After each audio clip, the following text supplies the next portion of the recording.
You are listening to the Life Coach School podcast with Brooke Castillo, episode 499.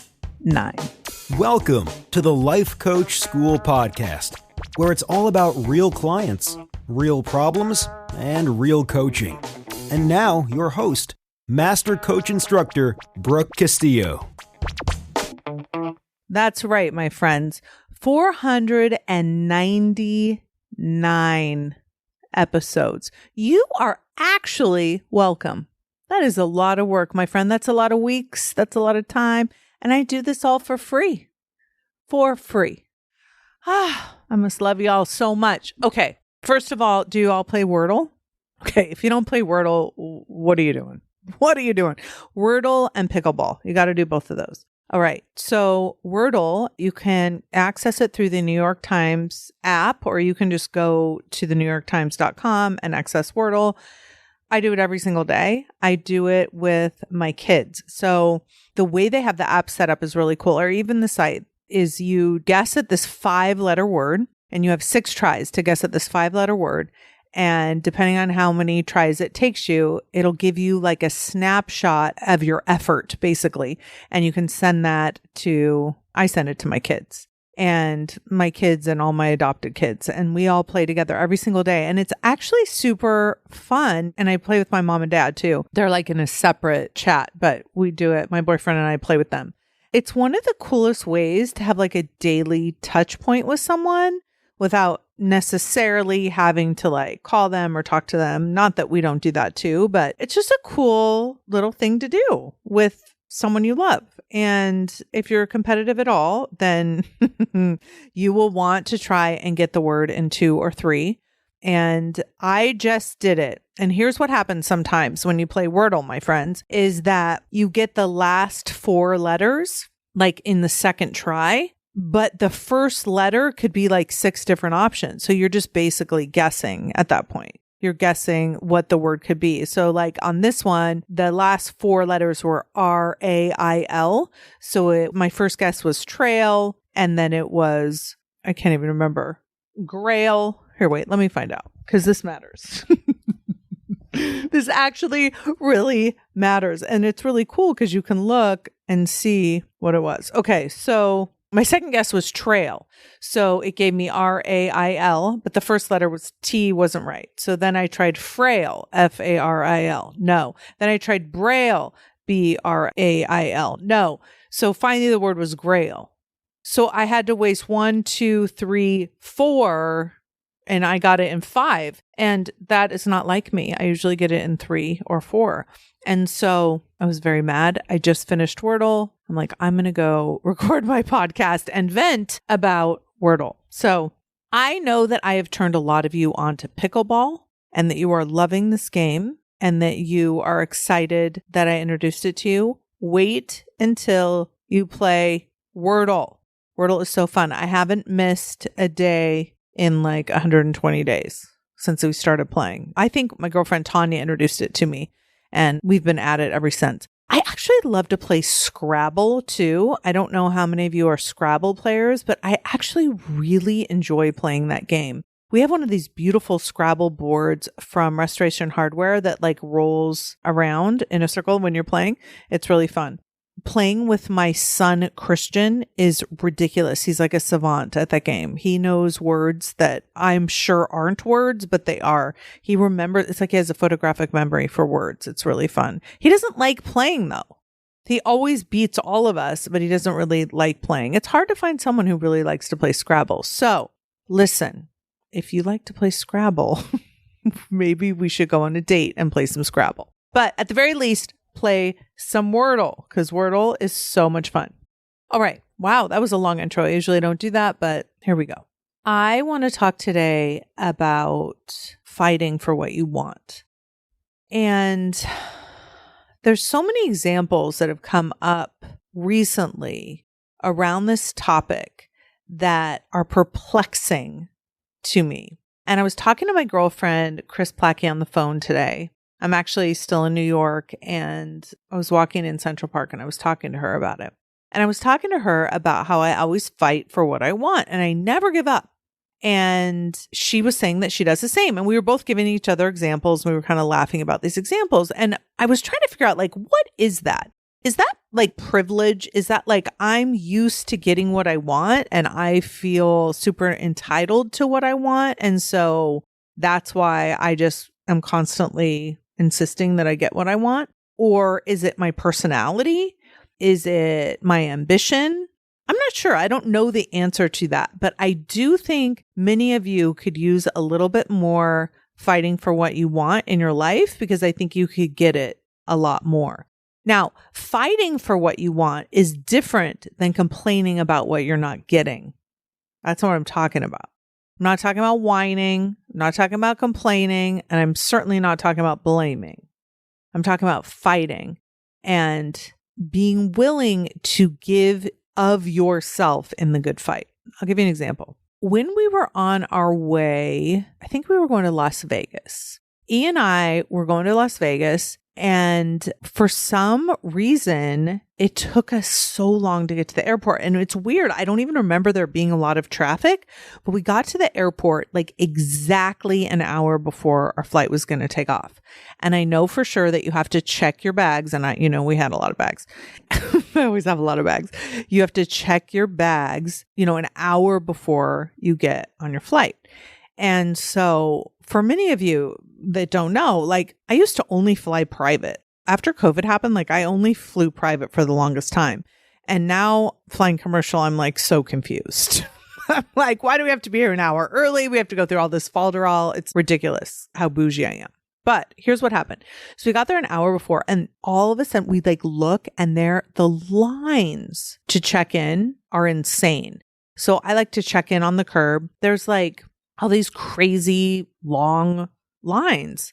And I was like, okay, there's no way we're going to make our flight. There's like at least 20 people in this line. So I'm like, we have to go inside because we're flying first class. So I was like, we'll have some priority line. So we go inside, and the priority line, y'all seeing I'm the only bougie one. There's a lot of y'all bougie with me. We're all in the problem is all us bougie people are in first class line trying to get in to our flight without having to wait in any kind of line. So that wasn't going to work. There's no way we're making our flight. So I text my assistant. I'm like, dude, I don't think we're going to make this flight. There's no later flight. What are we going to do? So I go up, we go back outside to the curb, and E was like, I think this line is shorter, so let's just take our chances. But like we're standing at the end of this line. There's no way. It's going to take us at least a half hour to get through this line. Our flight is boarding in a half hour. So I go up to the front and I'm like, hey. And there was a woman being helped, and I waited for her to like finish her conversation with him. And then I was like, hey, do you think I'm going to miss my flight? And I like showed him my boarding pass, and he was like, yeah.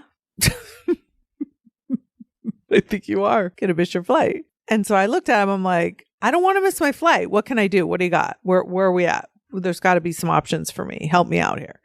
And he just kind of looked at me, and he's like, okay. He could tell I wasn't going away. So he like looks at my name and, looks at my flight, sees that it's on time. And then I'm like, can you help me out here? And he's like, if you can help me out. I'm like, I can help you out. I was like, I got you on this.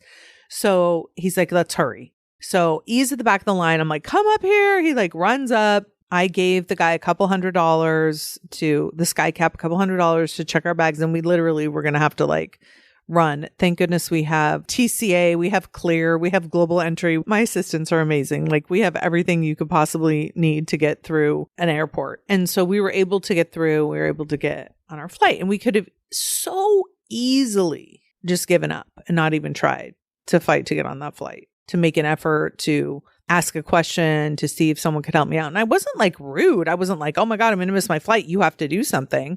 I was like, hey, obviously I'm here too late. Can you help me? Other situations where I have been told no, or I've been told something isn't going to work out, I fight for what I want. And I don't always get it. I mean, not always do I get to make my flight. Not always do I get to go to the front of the line. Not always do I get the deal that I want to get. But most often I put in the effort to fight. And I will tell you, I've talked to a lot of my clients about this. And I think many of us are giving up way too early. Let's talk about relationships that we want to have. And let's talk about friendships, and let's talk about lovers, and let's talk about like committed, intimate relationships. If I'm in a relationship and somebody wants to break up with me or divorce me or leave me or not be with me anymore, and I want to be with them, I am going to fight till the end of days. I am going to put in as much effort as I possibly can to maintain that relationship at risking my own kind of saving face. Like, I'm willing to lay it out for a relationship that I want. So let's use an example. There are many examples. There's many examples where I've broken up with people that they made no effort, zero effort to maintain the relationship. And yet you could tell they were devastated by it. These are friendships. These are family relationships. These are dating relationships. Tons of relationships like this where I'm like so surprised. Like, there's just no gumption. There's just no effort put in to trying to fight for what you want. I've had people try and sell me things. And, I say no once and they give up. It's like crazy to me. But let's talk about relationships. So like, if, let's say a friend came to me and said something like, I don't think we should be friends anymore. If this was an important friendship to me, I'd be like, no, like that's not an option. We're friends and there's nothing you can do about it. And I want to be your friend. I'm going to do whatever it takes to be your friend. I'm going to come to your house. I'm going to have the conversations. I'm going to text you. I'm going to do whatever it is. If I want that relationship, I'm going to go down swinging. I am not going to let anyone take away something from me, even if it's the person who's in the relationship with me. First of all, without me showing all of my effort for it and them seeing that. I think in so many ways, many of us want to be fought for. We want someone to put an effort into maintaining a friendship, relationship, dating ship, whatever it is, and not just be like, okay, sounds good. Whatever you want, I guess you're in charge kind of thing. The same thing applies to jobs. I have been in many situations as an employee, as someone working for someone else, where they tried to break up with me. They were like, oh, we don't need this job position anymore. We don't need you to work here anymore. I was like, oh, what? Yeah, you do. Yes, you do. What can we do? Let's work on this together. I'm not going anywhere. I'll work here for free until you can come up with the money to pay me. I'll do whatever job you need me to do. I will change what I'm doing. I will perform at a higher level. Like, what is it going to take for me to stay in this job and do this work that is so important to me, or, so important for me to make a living or whatever? And I will tell you, I have been an employer for a long time, a very long time. It's like 20 years now.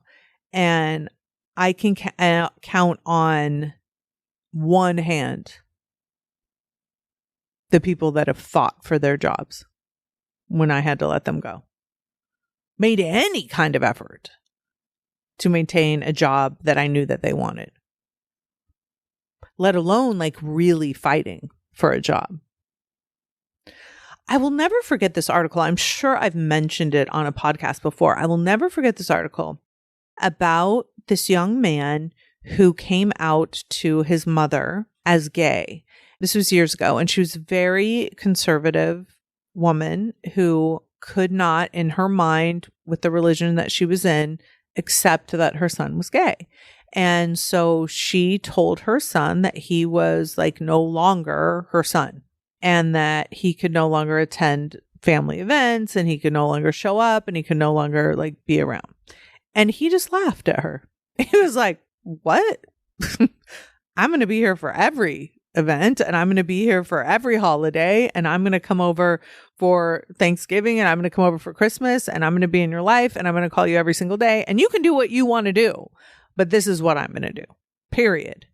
And, he tells a story about how for years, he would like show up at all these events and she wouldn't even like acknowledge him. And she just wasn't. And eventually he wore her down. He just didn't give up. And they have this amazing relationship. And I read another article about this couple that they were going to get a divorce. This was years ago too. It's actually, I feel like I read them around the same time. It's kind of interesting, where this man had decided he was going to leave his wife for another woman.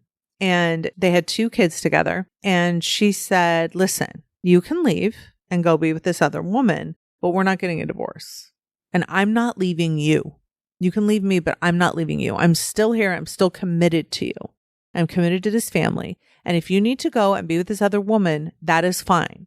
But you can come home anytime. I am here. I am your wife and I want to be with you. And listen, I'm not suggesting that everyone do this. I'm not suggesting that this is the way that you would want to fight. Maybe you would fight in a different way, which is like, hell no, you're not going to this other woman. You're going to stay here with me and we're going to work this out. And again, sometimes that's not going to work. But too many of us aren't even putting up a ruckus. We aren't even putting up a fight. We aren't even going after what we want. And especially if we feel like it's our fault that the person's leaving us, we're not fighting at all. We're just giving up because we feel like we deserve it. And I just want to like call out to you. You need to be willing to fight for what you want. Another example, and I see this so often, and it literally breaks my heart, is watching young entrepreneurs. And when I say young, I'm not talking about your age. I'm talking about your entrepreneurial age, right? There's your age that you were born, and then there's your entrepreneurial age. Young entrepreneurs that are brand new entrepreneurs giving up after less than a year. And to be honest, after no fight at all. We have the opportunity of thousands of lifetimes to be entrepreneurs. And you have expressed your interest to be an entrepreneur, and you have signed up to be an entrepreneur, and you are putting an effort in, and you're giving up so easily without a fight, without the effort, without the risk, putting yourself out there, and just going into a space of self-blame or blaming someone else or whining about it or kind of acquiescing to the fact that, oh, I knew I wasn't good enough to do this. And I just want to ask you, all of you, what are you willing to do for the things you truly want in your life? And how many things, little things like missing a plane or not getting the kind of food you want at a restaurant or not getting the restaurant that you want to go to for dinner or whatever, how many of you are not fighting or standing up for yourselves for what you actually want and putting the effort in to get what it is that you want in your life? I promise you this. I felt compelled to send you this message today. You will never regret fighting for something you want, even if you don't get it. Because if you put your heart and soul into something and you fight for it and you put your effort into it and you still don't get it, you can walk away from that fight with your ass beat and know that you did what you could to get what you wanted. But when you aren't even willing to go into the ring, you aren't even willing to put up any kind of fight, you just give up before you even make an effort to fight for what you want, I feel like you could be letting yourself down. You have to be worth fighting for what you truly want. And if you don't fight, like for example, if I'm your employer and you don't fight for your job, I am not giving it to you. Ever. If I'm in a relationship with you and I'm like, hey, I don't think this is working out. And you're like, okay, that's it. That is it. And on the other side of that, for me especially, I am going to put the effort in, and not by shaming anyone, not by complaining at anyone, not by blaming at anyone, but for simply fighting for what it is I truly want and knowing that that is for the highest good. So I want to send this podcast out to you as kind of like a call out. as kind of like a, hey, what is it you want in your life that you're not fighting for? Is it a relationship? Like, I can't even tell you. I would say at least a dozen times. Now, I've been coaching a long time, but at least a dozen times I've coached a woman who hasn't spoken to her sister in years. So many sister fights, at least 12 people. And I say, do you want to talk to your sister? Do you love your sister? And they say, yeah. I say, call her. Why don't you call her? Like, it's puzzling to me. It's puzzling to them. Well, I don't know. She's mad at me. Okay. She's mad at you. Call her and fight for her. Fight for your relationship with her. Fight for everything that matters to you, whether it's your kid or your family member or your friend. Listen, what if I call my friend and I fight for them and they still don't want to be my friend? You've lost nothing. You've lost nothing. All you've done is fight for you. You have your own back. You still maybe won't have that friend, but you'll have you. And you'll know that you laid it out for you. I'm going to lay it out for me. I'm not going to let myself sit in an airport for 5 hours if I can get on that plane. And yes, you have to use what you have. Some of you may not have a couple $100 to pay the sky cap, but some of you do, and you wouldn't have the fight in you to go up and ask for help, to ask for them to hook you up. You got to take a risk, my friends. You got to be willing to fight for you. At the end of your life, I promise you, you are going to appreciate every time you went to bat for yourself. Every single time you made an effort to fight for you. So go out there, my friends. Fight for yourselves. Have an amazing week. Hey, wait, don't go. I have another example of awesome starting right now. Enjoy. All right, guys. I have Akilah here, and we were just yip-yapping and talking and overflowing and giggling. And I wanted to let you guys know, like, the reason why I am giggling and fangirling, because I'm truly fangirling over Akilah, and I'm going to let her introduce herself, is because she is the living testament of fighting for this work. Like, I watched her as a self-coaching scholar. I don't know if you guys noticed, but in self-coaching scholars, like, you can watch, you listen to, one of the benefits is you have the benefit of seeing other people get coached. And I would like listening to a call and here comes Akilah, and then listening to another call and here comes Akilah. And I watched with awe as a fly on the wall, her fight for her transformation. And then luckily for me, then became a personal part of it. But I just think she is a testament to fighting for beliefs that you can't, that seems out of reach, but yet you're like, is it possible? And that's what I saw for you. Wow. So introduce yourself, Akilah. Thank you so much for that. I'm moved by that because it really was. And I'm super proud of myself, honestly, for that. So for me, my name is Akilah Folami. I'm a professor, a law professor here in New York. And the journey for me, by the time I got to being a self-coaching scholar, was just wanting to show up fully, authentically. I mean, in the spaces that I've been in as the only, Black woman in a lot of these spaces, tenure, there aren't a lot of us. There's an element, particularly pre-tenure, of being performative and not necessarily authentic, or even not knowing what authentic is. So by the time I got to self-coaching scholars, I was like, yeah, I'm showing up. I really want to show up for a variety of reasons. But at the time, particularly because I wanted to show up differently at home with my children.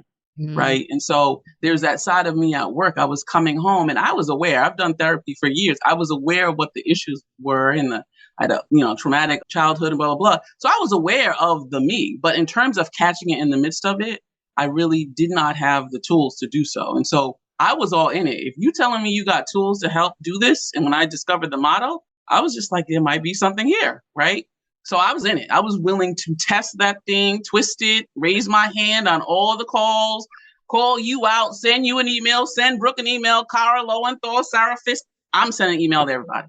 I love it. I love it. And you did, like, you literally fought for your transformation.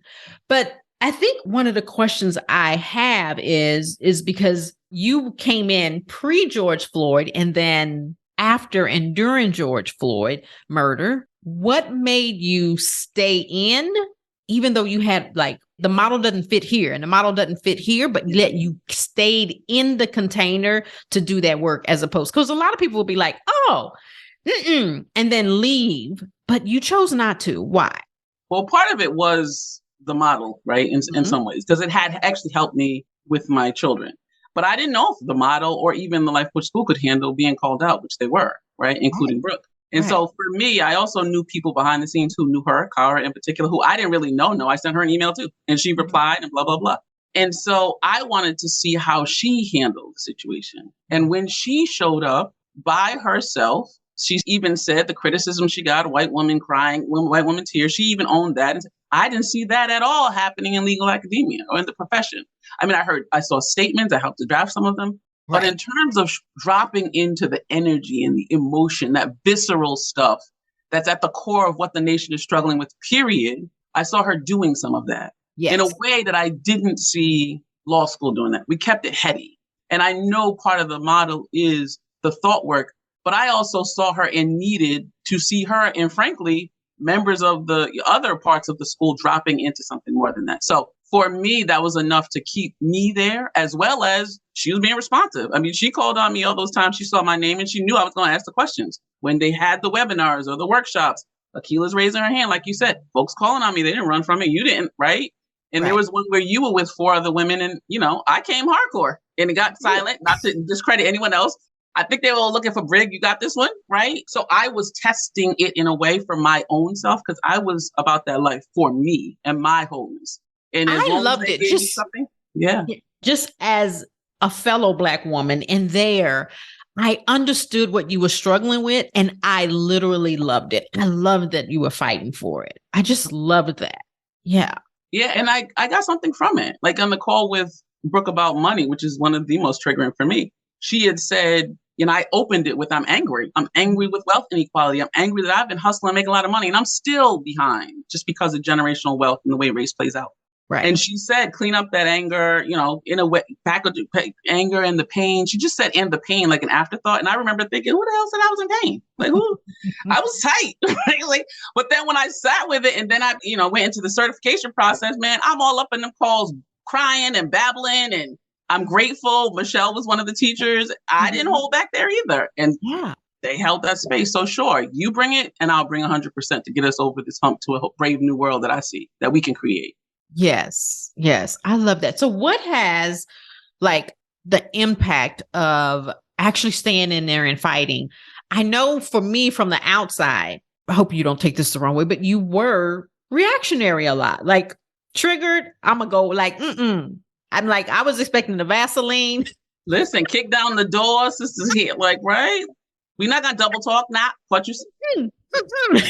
Well, and particularly, usually in the context of defending someone else. Like that was part of my savior thing that I even had to call in question. Because some people see that as noble, but you really have to get at the heart of why you're doing it, which for me was the work. Yeah.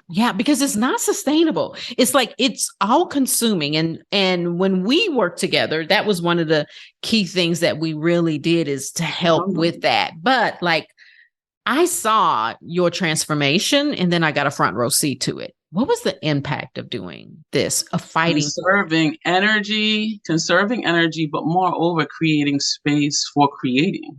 Yes. From a space of curiosity, not from a space of reactionary. Like I can create some shit and have, right? From a place of reacting. Like I really can do that ish and do it well. Right. But to do it, what was unknown was do it from a place of curiosity. And so to even think that something is possible is being curious. And so for me, the impact is I brought some of this work in-house to the law school where I am. I gave it a different name and packaged it away so it's something that they might want to consume, right? Calling it mindfulness wouldn't work. I didn't think so.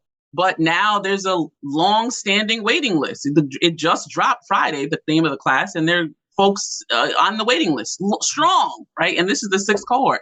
So to even think of that, to think of stepping beyond what law schools say you should teach or could teach, right? Yeah, constitutional law is important, but it's also important on a heady, intellectual, even emotional, democratic level. But understanding on the level of the core of how it shapes who we are and how we show up, why we're whispering rather than speaking loudly as women, or why we're all of that stuff, law school doesn't touch. It packages it up. And you did personal work with me in that sometimes, in that space, like literally in my office, right? Frankly, of how to show up in a space where there's ample room to do so the way you choose.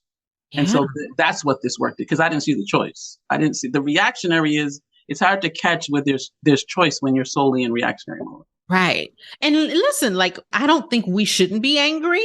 Like, I think anger is one of those emotions that we get to understand what's underneath it and understand that. But if we're walking around angry all the time, that's like a good cue, like to do some unpacking and to do some of this work. And I think the model and the work that we do and we did together was important for that. And anger is consuming. Like, it can be consuming. And what I learned is anger for me can burn the house down, right? Which sometimes you do need that. But for me, I needed someone who can hold space with me with the tools that they use, because, I brought it to unpack that anger, what you said, to hold space with that anger, to even choose, to even see that there's choice to even be angry, or even choose to be angry, and then choose how you want to show up with that. Man, that was monumental. I was like, wait, I can be angry and still decide to go get my pedicure? For real? Yes. That was huge. So good. So I also want to talk about, like, because you mentioned it at the beginning, like it was coming into the house with your relationship with your daughters. Tell us about the impact of that, doing this work, and like how it's filtered through that. Well, so for me, I mean, on any given day, they're teenagers. They might be like, Mom, you need some more work. Go do some self-coaching. But with that said, right, I grew up in a household that included domestic violence and a lot of anger and chaos. And so for me, I was aware of that, but I just literally in the midst of it, like I wasn't physical with my children, but and they've shared with me because they're Akilah's kids. Like, my energy is like DEFCON 12, like blah, blah, blah. And so they joke about it now, but there were times working with you and with self that I would stop myself and find the choice, even though I'm angry, find the choice in how I want to show up. So literally it would seem like a blip in the matrix. Like, my kids, like, let's say they did something and I'm about to go like, I literally stop because I know what I don't want to say. Yeah. But I'm searching I take that minute, exhale, bring it down. Wait, what do I want to say? Or not say anything. Sometimes I would just get in the car and go drive. And they'd be left like, wait, is she coming back? So to begin to see that with my children, honestly, that's what gave me the moment to get off the hamster wheel and go apply it elsewhere. That is so good. I love that for you. And as someone who just watched and heard the calls and everything, I just love the fact that you fought for it and that you actually got your transformation, you got your questions asked, and you didn't go anywhere, but you literally stayed. And what would you say to someone who's like really struggling with some of the concept? Like, but like, what would you say to them? Well, I mean, I would say ask the question. Part of me was like, I'm paying for this ish. In this space, I might not be able to, it's all the choice. I get it, right? But I might feel the choice not to come at my manager a certain way because this is how I get my paycheck, right? But in terms of the work of coaching, bring your full self to it. And frankly, there was half a second when I was just like, wait, they see my name and my face. But I was that committed, like, if this means some healing on the side of it, okay. Part of it hugely was sitting with vulnerability. Yes. And the model helped with that. And so being vulnerable, okay, so you see me on the video. Right. Yeah. Right. Or going off or whatever it is, but I'm getting mine, period. So right. Like, there was even a point in certifying something I was going back and forth with Michelle, the one who was teaching it, where I needed her to say something about Brooke. And she was just like, well, why do you need Brooke to say that? I was like, damn it, that's true.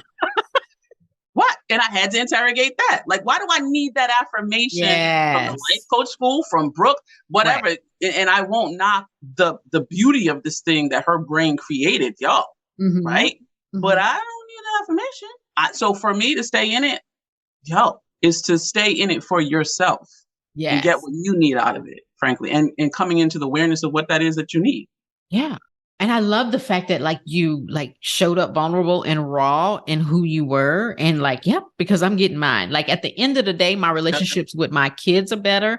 My relationship with myself is better. My relationship at work is better. Like absolutely. At the institute. Absolutely. So that's the work I had to pick up with. I was like, this should help with my work. It was at home with these kids, with myself, but this work, I'm saying and so to be able to show up in a space, which is what my coaching business is about, for attorneys, newly minted attorneys, those out there, And there are a lot of us out there trying to find our way in the thick of the hamster wheel, be it because of debt, because of professional norms, how we understand and see ourselves, blah, blah, blah. All of that constricture, hard to breathe. I mean, our profession is one of the biggest one that has drinking problems or substance abuse problems. And so to disentangle that, the model, you helped me to show up so that I can show up. Does that make sense? Yeah.